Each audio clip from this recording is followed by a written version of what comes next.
keep waiting for you to call. I'm thinking that I'm gonna need a miracle. Wasted again, I tell my friends I'm feeling like you're coming, cause I feel the sun.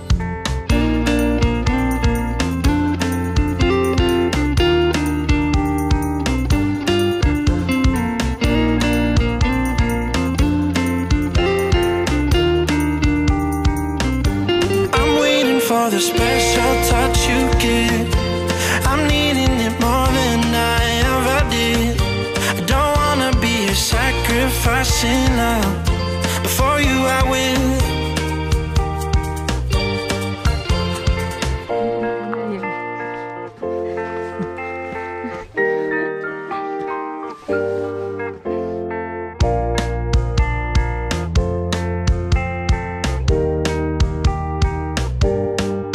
You should be here with me. No wasting time, yeah, you've been on my mind. Don't overthink it, you were there from the start when my heart became yours. Don't say we're over, you should be here with me.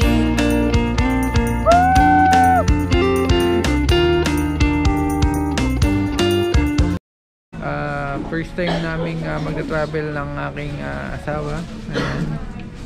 First travel as husband and wife. So we're going to Mount Pulag. So yung Mount Pulag yung napili ko kasi matagal ko na tong nasa bucket list. So ayun, sana kayanin namin to dahil matagal na kami hindi nakakapag-trek.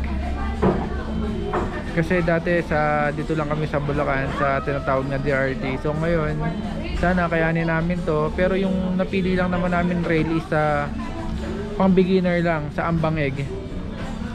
So ayun, update na lang kami mamaya siguro by morning or kung magkaroon pa kami ng stopover kasi hinihintay lang namin dito yung mga kasama namin kasi nag-join lang kami sa tour, joiner lang kami. So ayun, sana makita namin yung Sea of Clouds at ayun, kayanin namin yung trek kasi kung di ako nagkakamali 6 na oras yung trek nito at magsisimula kami mag-trek by Sunday ng gantong oras ang start ng trek namin by Sunday. Ngayon Saturday is 12:50 AM ng Saturday ngayon. So ito yung bali 24 hours bago mag-start kami ng trek and we're less than 30 hours to reach the summit of Mount Pulag. Kasi yung estimate namin is 6:30 AM dapat nandun na kami para sunrise and sana pala rin kami makita namin yung Sea of Clouds dito sa Mount Pulag. So yun guys, update na lang kami mamaya. 8 kilometers na lang tayo before tayo makarating sa Mount Pulag National Park. Ayan, katatapos na namin mag-breakfast dito and kumuha ng medical certificate. So ang oras natin is 8 AM. So we're about 22 hours before natin ma-reach yung summit ng Mount Pulag. So ayun, napakahabang biyahe, nakakailang oras na tayo from 1:30 to 8 I think is 6.5 hours. So 15 minutes away na lang tayo papunta sa National Park, sa DNR, magkakandak muna ng seminar. So ayun, update na lang ulit mamaya guys, bye bye. Lang, seminar, orientations, mga bawal gawin, ganun, mga guidelines kasi yung Mount Pulag is considered as national park, so kailangan pangalagaan. So yung seminar niya, orientation, I think more or less 1 hour. So okay naman siya, kahit pagod ka sa trabaho, nakakatawa naman yung orientation kasi malaman mo yung mga details about dito sa Mount Pulag.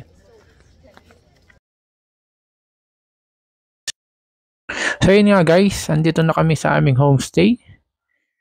So ayan, first of all, tayo ay kakain muna. It's chibugan time. Ang ulam nga pala namin ay tinola. Masarap sa malamig na panahon. So ayan guys, ito nga pala yung aming homestay. Ayan, malinis, maayos. Ayan, gawa sa kahoy. So yun guys, ayan, after namin kumain, kape-kape muna sila. Then, kwentuhan, socials. Yan, may kasama kami dyan, Indiano. Kinikwento niya yung experience niya noong nagsagada siya. Na ano kami rito na-mekos-mekos kami ni Insan dito. Kinikwento niya dyan yung noong nag-cave sila. So ayan guys, katatapos lang namin kumain ni Bea at makipagkwentuhan sa iba naming kasamahan sa group tour na to. So ayan, nagpalipad lang kami ng drone. Ngayon pala guys, hindi na tayo maglalagay ng background music dahil tuwing gumagawa tayo ng video at ina-upload natin kay YouTube, ay lagi akong nakaka-copyright. So, napakahirap para sa isang edit ng video na maka-copyright ka after mo i-upload kay YouTube. Kaya ngayon, hindi na tayo maglalagay ng background music. Ngayon ay magkwentuhan na lang tayo kung ano nga ba yung nangyari along the way. Is mga 1 AM nasundunan lang kami sa McDonald's along NLEX sa Plaridel. Tapos may sinundo lang kami na isa pang passenger doon sa Dau. Then ayun, nakatulog na kami ni Bea sa biyahe. Then mga nagising na lang kami, nagkaroon kami ng stopover sa Season sa Pangasinan, CR break. Then ayun, diretso na ulit kami sa amin travel. So yun guys, siguro around 8 AM dumating kami dito sa parang health center nila na doon kukuha ng Fit to Climb certificate. May bayad nga pala yun na 150 pesos para sa lahat ng aakyat. Then after yun guys, nagpunta kami sa DNR nila para mag-conduct ng orientation. Yung orientation nila guys is para sa lahat ng aakyat sa Mount Pulag. Dahil guys, binibigyan nila ng konting briefing yung mga taong gusto umakyat dito kasi guys, yung Mount Pulag ay consider as a national park. So may mga rules and guidelines tayong sinusunod bago tayo umakyat dyan sa Mount Pulag. Dahil itong Mount Pulag ay napakahalaga sa ating mga katutubo dito. So bilang mga turista, kailangan sumunod tayo sa mga rules and guidelines na itinakda nila. Ito nga pala, Mount Pulag is the 3rd highest mountain in the Philippines and highest mountain in Luzon. Kaya samahan nyo kami ni Bea sa summit ng Mount Pulag. It's been raining in Mount Pulag. Ayan.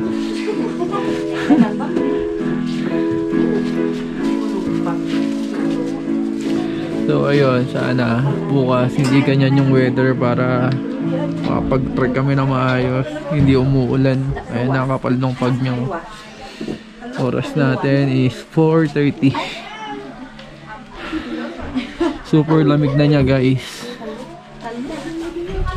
And so ayun, nag-adjust tayo ng time. Ang target time pala natin sa taas ay 5 AM. So mag-adjust tayo ng 1 hour. So 13 hours before the summit. Yan. 13 hours before we reach the summit of Mount Pulag. So sana bukas hindi na ganyan yung weather nyo. Ramdam nyo naman siguro yung lamig, di ba? Yan. Tapos yung ulan. So hindi ko alam kung ganyan pa rin weather bukas, kung makakatuloy kami. Parang sobrang lamig. Pero ngayon, let's tibog muna.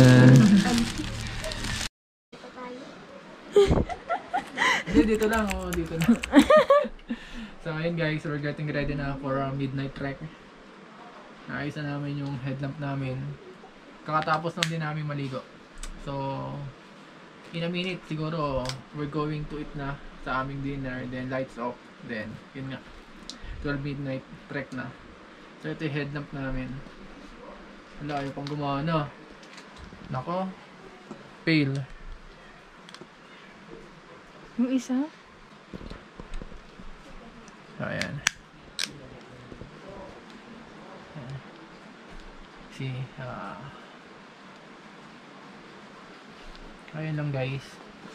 So, ayun guys, 12:33 and we are 4 hours and 56 minutes para ma-reach natin yung summit ng Mount Pulag. Palagay ko hindi na tayo makapag-video nito kasi midnight trail na, madilim. So maybe pababa na lang talaga yung mga scenery, yung mga along the way na matadaanan namin, yung pine tree, mossy forest, pine trees, ayan, yung mga bamboo, yung grassland. So palagay ko pabalik na natin mga yan guys. Ayun, sana talaga guys makita natin yung sea of clouds. bigyan nyo kami ng magandang hearing. Sana huwag umulan, huwag magpagi. Sana ligtas din kami makababa sa papuntang hostel. Yun lang po. Maraming salamat. Amen. Guys, mag-start na kami mag-trek. We're going to Mount Pulag. Let's go! So, I think 1 AM. I think we're 4 hours. 122. 120. So, ayun. More or less 4 hours. Nasa summit na tayo. 3, 4, 5. Or 3 hour. More or less 3 hours. Nasa summit na tayo ng Mount Pulag. So, ngayon pa lang, wala pa isang minuto, nihinga na tayo. So, tara guys, samahan nyo kami. Makita namin yung Sea of Clouds dito. Bye bye.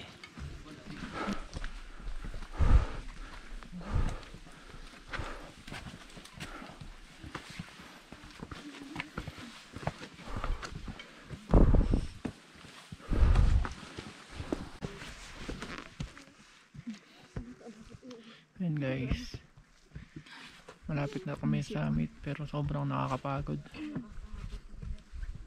Parang may bunutin yung cellphone ko, hindi ko na mabunot. Sobrang pagod. Sana abutan talaga namin yung Sea of Clouds or yung sunrise man sa taas.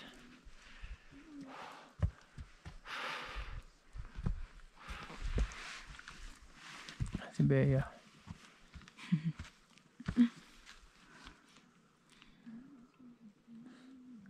Pagod na yan.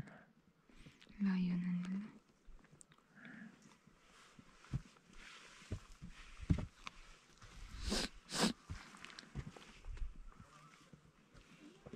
Owan na. Wala. 30 minutes na lang. Kailangan umabot kami sa summit. Para Bilis ng oras.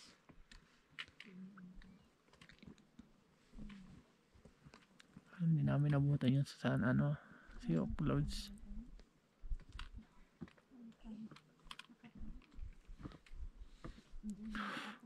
Sobrang tarik na kasi sa part na to, yung papuntang summit.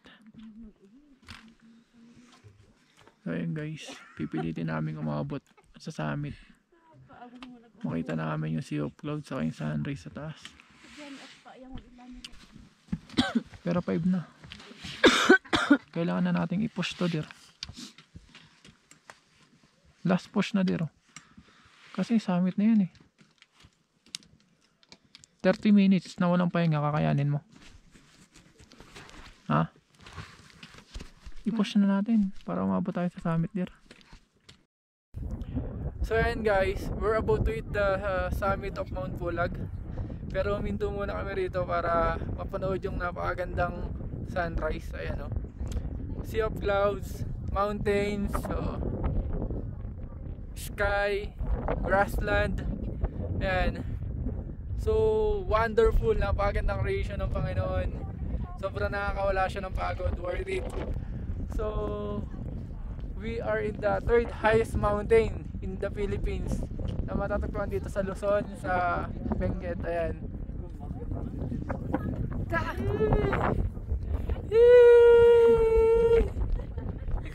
Pagod na pagod siya. Masaya na ako. Grabe oh. We're so blessed na ma-experience namin to at mapanood kasi Grabe yung ang hirap niyang timingan yung Sea of Clouds kasi hindi mo siya alam kung kailan ba yung merong right time, right moment, pero hindi mo alam kung kailan yung eksakto na yun eh. So we are blessed na first time namin. And so ito guys, tara dir, we're going to summit. Hindi natin papalagpasin ito. Willing naman si Ate Agnes, samahan tayo hanggang summit na eh. Dir. So yun guys, hindi kami umabot sa sunrise sa summit, pero umabot kami kahit dun man lang sa peak 1. So ayos na rin kasi ang ganda na rin. sulit na rin, pero gusto namin makapag-picture dun sa signage ng summit ng Mount Pulag, kaya ipe-pursue pa rin namin kasi sayang na rin eh.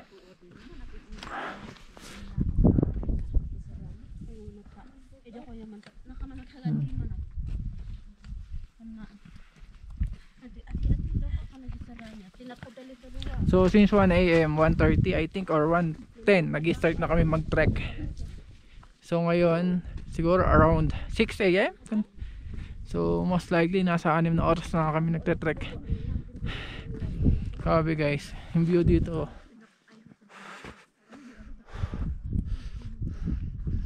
Then ayun pa yung akitin namin. Kung nakikita nyo.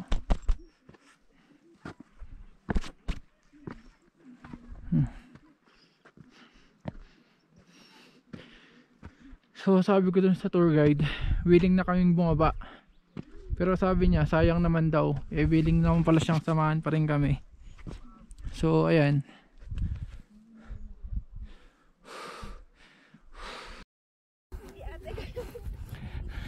Malapit na tayo sa tamis ng Tagumpay. Pero kung ayaw mo na, pwede pa tayo umuwi. Ilang steps lang yan ate? Okay.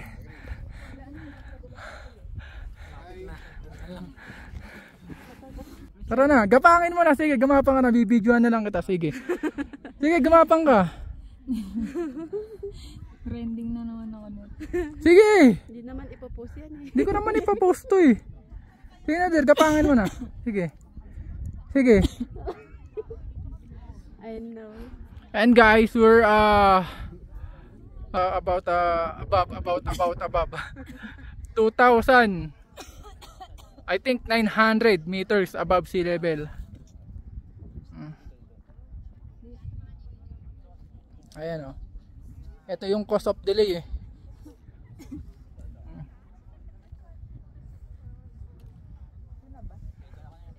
Whatever happens, we're going to reach this summit.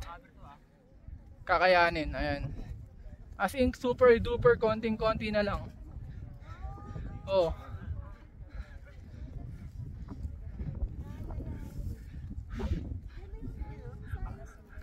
Oh, ayan na. Tara doon. Makaabot tayo.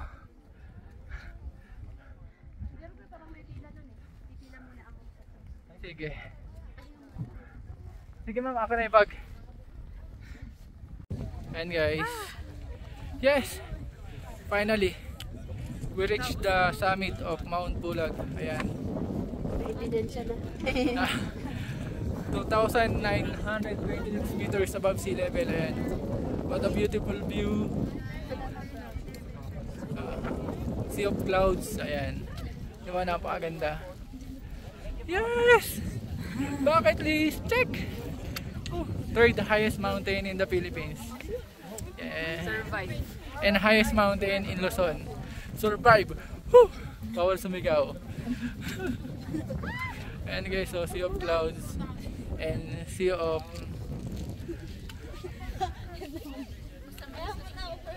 woohoo! Baba na kami. Diba? Nadali ko rin, oh. Biyahe ni Drew. Kaya naman kayo. Kaya mo lang